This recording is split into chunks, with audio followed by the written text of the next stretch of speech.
Ready, go!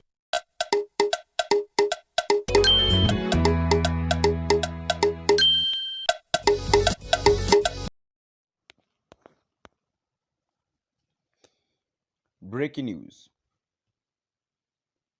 Welcome to today's headlines.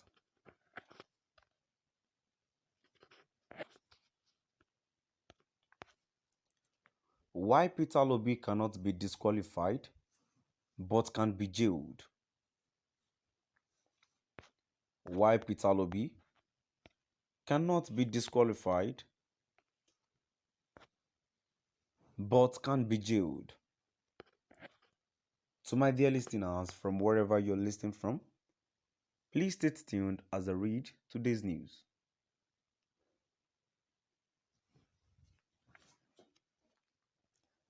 There has been a recent call from a group on the Independent National Electoral Commission to disqualify the presidential candidate of the Labour Party, Peter Obi, over proposed 100 billion naira campaign funds.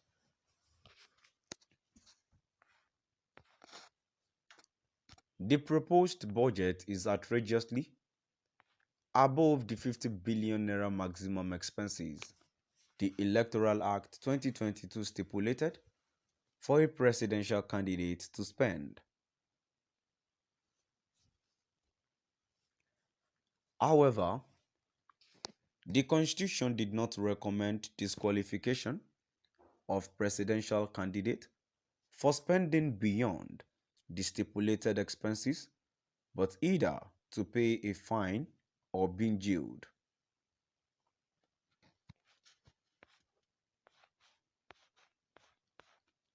As Peter Obi and his obedient movement buckled up ahead of the 90 days campaign, which will start on September 28, there has been controversy about disqualifying the presidential hopefuls.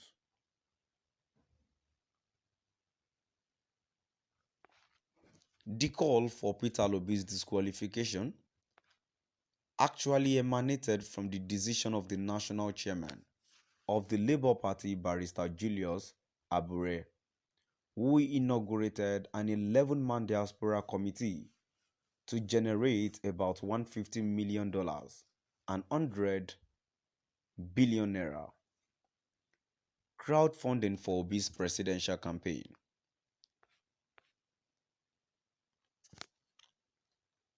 This singular step has influenced the calls for Obi's disqualification because Section 88(2) of the Electoral Act 2022, as amended, stipulated that the maximum election expenses to be incurred by a candidate at a presidential election shall not exceed 5 million naira.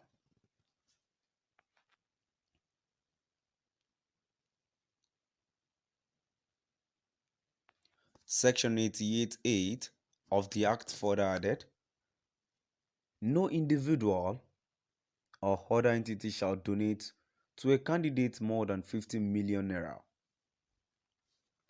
Although other entity is not specified, it could also mean a group or an organization. The section also specified that it must be in naira and not in foreign currencies. As the Labour Party had mentioned, has any presidential candidate done what Peter Obi is doing, resulting in calls for disqualification? Recall that the amount an individual can donate to a presidential candidate had earlier raised debate when the Director General of Tinubu Support Group, TSG, Aminu Suleiman, said he had signed an 100 million naira check to purchase the All Progressives Congress APC nomination and expression of interest form for Bola Ahmed Tinubu.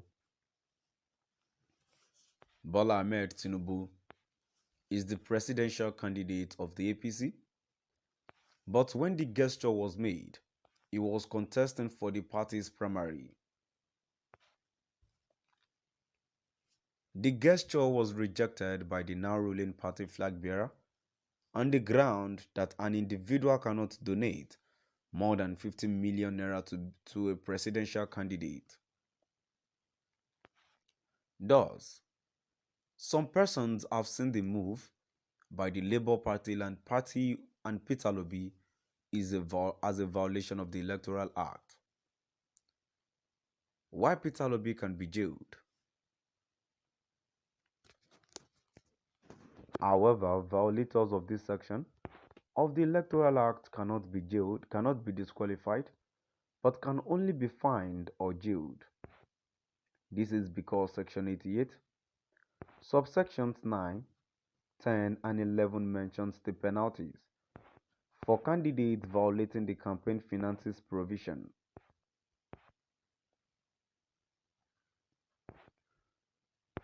Subsection 9, a candidate who knowingly act in contravention of this section commits an offense and is liable on conviction to a fine of 1% of the amount permitted as the limit of campaign expenditure under this act, or imprisonment for a term not more than 12 months or both. Sub 10 says an individual who knowingly act in contravention of subsection 9 is liable on conviction to a maximum fine of 500,000 naira or imprisonment for a term of 9 months or both, while subsection 11 says an accountant who falsifies or conspires or aids a candidate to forge or falsify a document relating to his expenditure at an election or receipt or donation for the election, or in any way aid and abet the contravention of the provisions of this section, commits an offense and is liable on conviction to a fine of 3 million naira or imprisonment for a term of 3 years or both. Clearly, the decision of the Labour Party to raise 100 billion naira for Peter Obi's presidential campaign is a violation of the Electoral Act, but disqualification is not the actual penalty. Legit.ng earlier reported that Peter Obi, the presidential hopeful of the Labour Party, has revealed that Nigerians in the diaspora are better trade ambassadors and negotiators. To my dear listeners, now we've come to the end of our today's news. Please do drop by at the comment section and let's